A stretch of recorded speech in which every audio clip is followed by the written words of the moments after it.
జిల్లా దర్శి మండలం మారెడ్డిపల్లి గ్రామానికి చెందిన Chaluvadi Ramanayya son of Kotayya, Chaluvadi Sambamma wife of రమణయ్యలకు చందలూరు రెవెన్యూ గ్రామ సర్వే నెంబర్ 606/1, 606/2 స్థలంలో వారికి 10 ఎకరాల పాస్బుక్ ను ప్రభుత్వం వారు మంజూరు చేసి ఉన్నారు.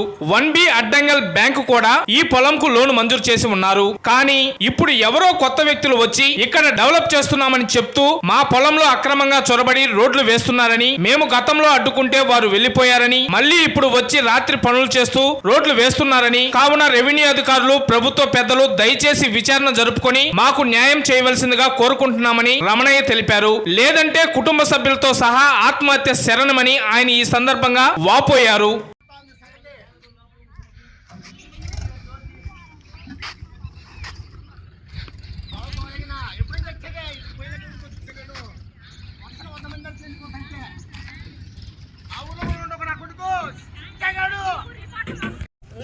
హలో, నమస్కార్. ఈ ప్రభుత్వం మమ్మల్ని దయచేసి కాపాడాలా. ఈ పొలంలో మా నాన్నగారి నుంచి మా తాతగారి నుంచి 30 సంవత్సరాలు చేసుకుంటున్నాము. నేను వచ్చినాక నాకు ఎంఆర్ఓ, ఆర్డీఓ గారు అందరూ చూసి, ఈఆర్ఓ గారు నా పొలం మీదకి వచ్చి నాకు చూసి పట్టాలు ఇచ్చారు. నాకు 1B ఉంది, అడంగులు ఉంది, ఆన్లైన్ ఉంది, లోన్ కూడా 4 లక్షల లోన్ తెచ్చుకున్నా, అన్నీ ఉన్నాయి. నాకు ఇదే ఆధారం, నాకు జీవన ఆధారం ఏం లేదు. నాకు ఉండటానికి ఇల్లు కూడా లేదు సార్. నాకు ఒక్క బిడ్డ, 30 సంవత్సరాలకు ఒక్క బిడ్డ బాబు పుట్టాడు. నా భార్య, నా బిడ్డ మొత్తం ఇక్కడ చచ్చిపోవాలా. ఇది నాకు అన్యాయం జరుగుతుంది. దయచేసి ఈ ప్రభుత్వాన్ని, మోడీ గారిని, చంద్రబాబు నాయుడు గారిని, పవన్ కళ్యాణ్ గారిని నేను ఏడుకుంటున్నా. మీ పాదాలు నమస్కారం తండ్రి. మాకు న్యాయం చేయాలి కోరుకుంటున్నా తండ్రి. ఎవరో వచ్చారు, ఎంఆర్ఓ గారి పోతే మాకు ఎవరు తెలియదన్నారు. పట్టించుకోవట్లా, ఎంఆర్ఓ పట్టించుకోవట్లా, డిపార్ట్మెంట్ పట్టించుకోవట్లా, ఎవరు పట్టించుకోవట్లా.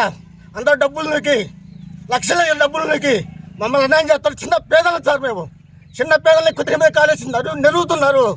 మా బతుకులేంది. మీకు దయచేసి నీ నమస్కారం నిలబెడతాను తండ్రి. మమ్మల్ని కరుణించి కాపాడండి. నాకు నిలబెడితే మేము బతుకుతాం, లేకపోతే చచ్చిపోతాం సార్. ఇక్కడ మంచి చచ్చిపోతాం. మేము ముగ్గురివి, నా బిడ్డ, నా భార్య, ముగ్గురు ఇక్కడ మంది చచ్చిపోతాం సార్. నేను నమస్తే సార్.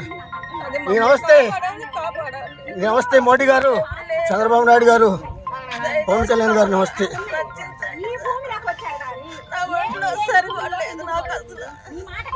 నా బిడ్డని పట్టుకున్నాను. సెంటు పొలం లేదు, ఎప్పుడు అంటే చేసుకుంటాను.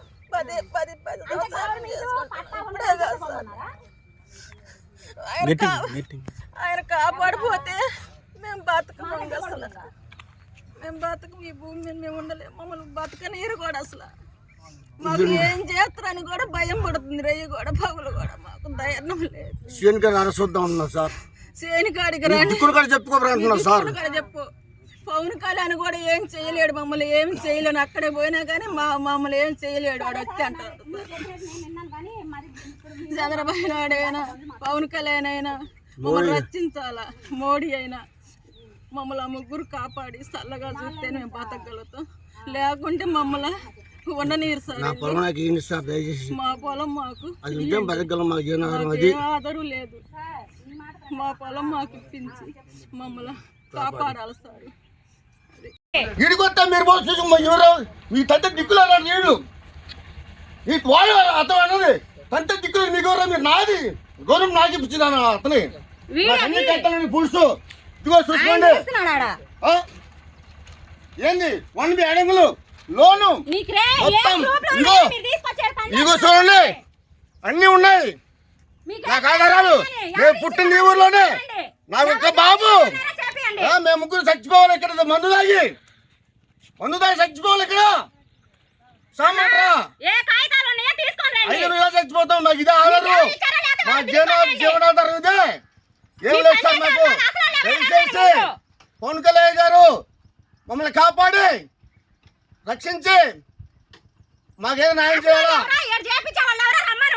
చంద్రబాబు నాయుడు గారు నీకు నమస్తే. మాకు ఇట్లా అన్యాయం జరుగుతుంది. మమ్మల్ని దోచుకుంటున్నారు, అన్యాయం చేస్తున్నారు. చిన్న పేదల్ని చిన్న వాళ్ళని కాలు కింద తొక్కుతున్నారు. కొద్దిగా కాలేసి మాకు న్యాయం చేయాలా. పవన్ కళ్యాణ్ గారు, చంద్రబాబు నాయుడు గారు మమ్మల్ని మా బిడ్డలు చూడండి సార్. మాకు చిన్న బాబు, 30 సంవత్సరాలు పుట్టాడు మా బాబు. అతనికి దిక్కు లేదు. మేము చచ్చిపోతాం. ఇక్కడ చచ్చిపోతాం. చంద్రబాబు నాయుడు గారు, పవన్ కళ్యాణ్ గారు మోడీ గారు మీకు అందరూ నమస్తే తండ్రి. అమ్మ చిన్న చిన్న